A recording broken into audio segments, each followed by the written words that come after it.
বন্ধুরা, আশা করি তোমরা সবাই ভালো আছো। তোমার চ্যানেলে তোমাদের সবাইকে স্বাগতম। তো ইতিহাসের 4 মার্কের প্রশ্ন নিয়ে আমরা হয়তো অনেকেই চিন্তায় থাকি, কিন্তু অতটা চিন্তা করার কিছু নেই, কারণ 4 মার্কের প্রশ্ন খুবই সহজ আসে এবং একটু মাথা ঠান্ডা করে লিখলেই কিন্তু ভালো মার্কস পাওয়া যায়। কারণ এর আগে আমি তোমাদের 4 মার্কের অধ্যায়ভিত্তিক সাজেশন তুলে ধরেছি, লাস্ট মিনিট সাজেশন তুলে ধরেছি। সেই প্রশ্নগুলো একটু ভালো করে যারা পড়েছো তাদের 4 মার্কের প্রশ্ন নিয়ে কোনো টেনশনই থাকার কথা নয়, এমনকি 8 মার্কের প্রশ্ন নিয়েও কোনো টেনশন থাকার কথা নয়।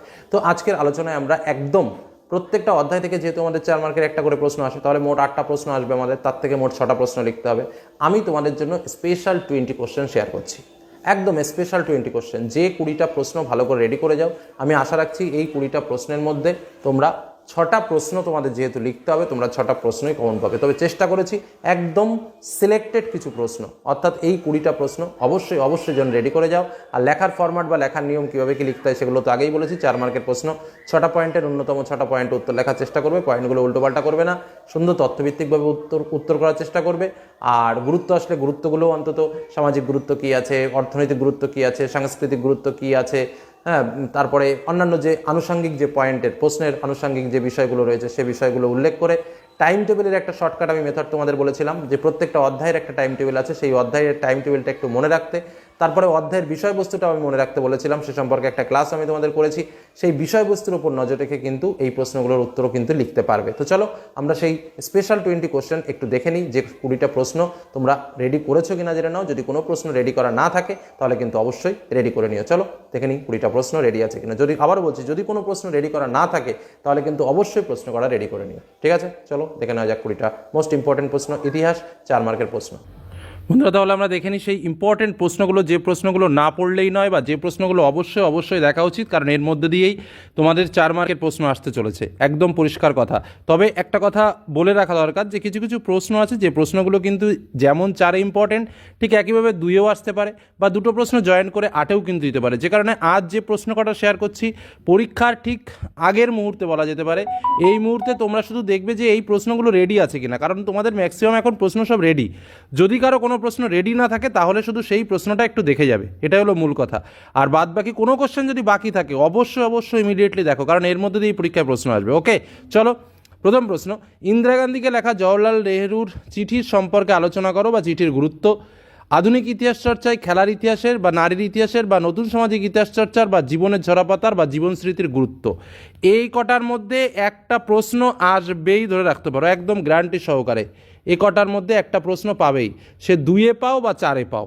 ওকে, পরবর্তী প্রশ্ন, জাতীয়তাবাদের উন্মেষে সোমপ্রকাশ পত্রিকার ভূমিকা উল্লেখ করো। বঙ্গদর্শন পত্রিকার মাধ্যমে তৎকালীন বঙ্গ সমাজের জাতীয়তাবাদের প্রসার কেন হয়েছিল? ওকে, পরবর্তী প্রশ্ন, 19 শতকে বাংলার শিক্ষা বিস্তারে রাজা রামমোহন রায়ের ভূমিকা। আর জাতীয় জাগরণে ও সমাজ সংস্কারে স্বামী বিবেকানন্দের অবদান। নেক্সট, সমাজ সংস্কার আন্দোলনে ব্রাহ্ম সমাজের ভূমিকা।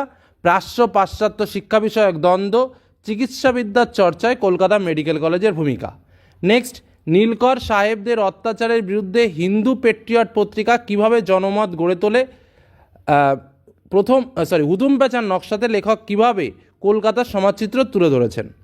নেক্সট প্রশ্ন, তিতুমির ওহাবি আন্দোলনকে পরিচালনা করার ক্ষেত্রে কি কি পদক্ষেপ গ্রহণ করেছিলেন।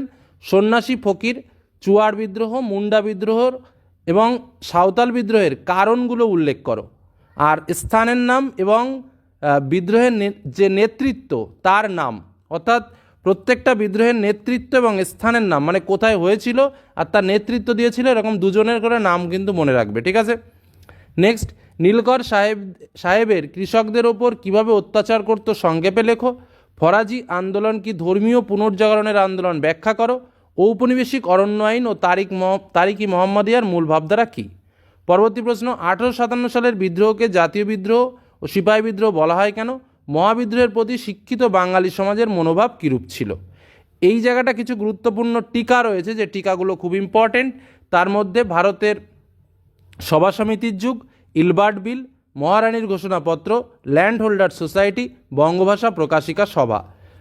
নেক্সট, বর্তমান ভারত গ্রন্থ বা বঙ্কিমচন্দ্রের আনন্দমঠ উপন্যাসটি কিভাবে জাতীয়তাবাদী ভাবধারাকে উদ্দীপ্ত করেছিল।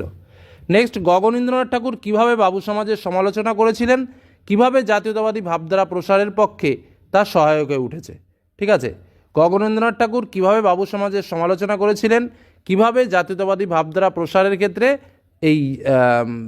তা সহায়ক হয়ে উঠেছে, মানে এই গগনেন্দ্র ঠাকুরের যে সমালোচনাটা সেটাই।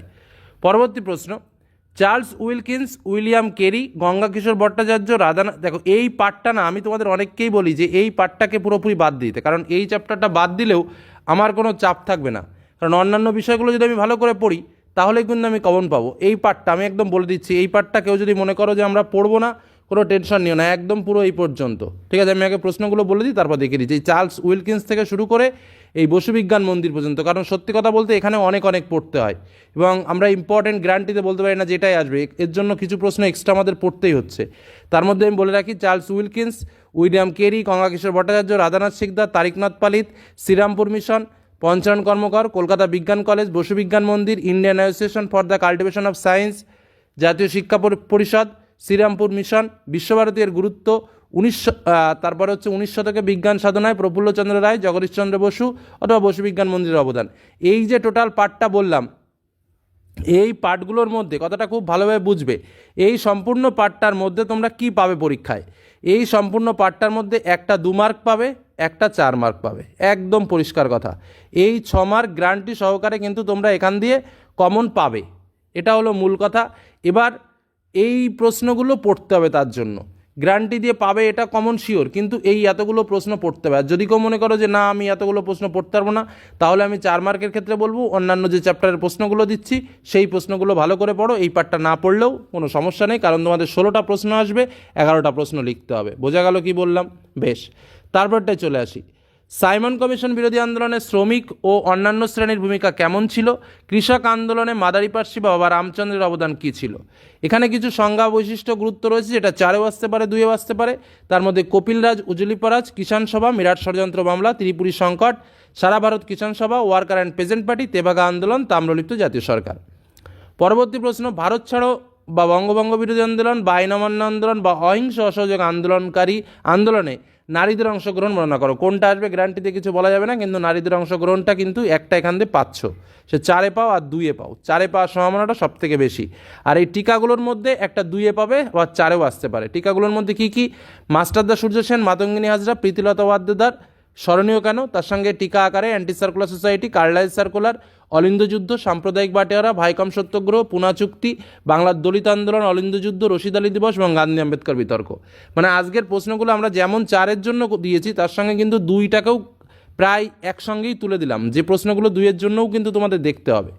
নেক্সট লাস্ট চ্যাপ্টারের বা লাস্ট অংশের যে প্রশ্ন, জুনাগড় ও হায়দ্রাবাদ কীভাবে ভারতের সঙ্গে যুক্ত হলো? দেশীয় রাজ্যগুলিকে কী উদ্দেশ্যে ভারতের সঙ্গে যুক্ত করে? নেহেরু লিয়াকত চুক্তি সম্পর্কে যা যেন লেখো। এবং উদ্বাস্তু পুনর্বাসনে ভারত সরকারের ভূমিকা কী? উদ্বাস্তু কাদের বলা হয়? দেশভাগজনিত উদ্বাস্তু সমস্যাগুলো কী কী? দণ্ডকারণ্য প্রকল্প কী?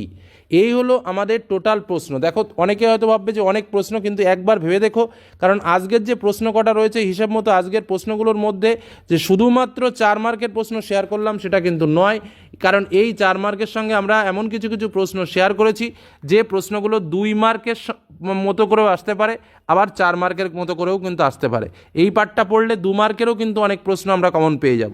আর সব মিলে দেখবে প্রশ্ন সংখ্যা টোটাল এই যে সেট অনুযায়ী দিয়েছি আমি, যেহেতু তোমাদের এরকমভাবে 20টা সেক্টরে কিন্তু ভাগ করা রয়েছে সব মিলে, এই যে যেমন এই একটা সেক্টর, এই একটা এরকমভাবে কিন্তু আলাদা আলাদা পার্ট অনুযায়ী আমি তোমাদের ব্যাখ্যা করেছি। তো এই প্রশ্নগুলো যেন অবশ্যই রেডি থাকে, কোনো প্রশ্ন যদি বাদ থাকে অবশ্যই রেডি করে পরীক্ষার হলে যেও। পরীক্ষার আগে শুধু এটুকুই বলতে পারি। এই বলে আজকের আলোচনা শেষ করলাম। ধন্যবাদ।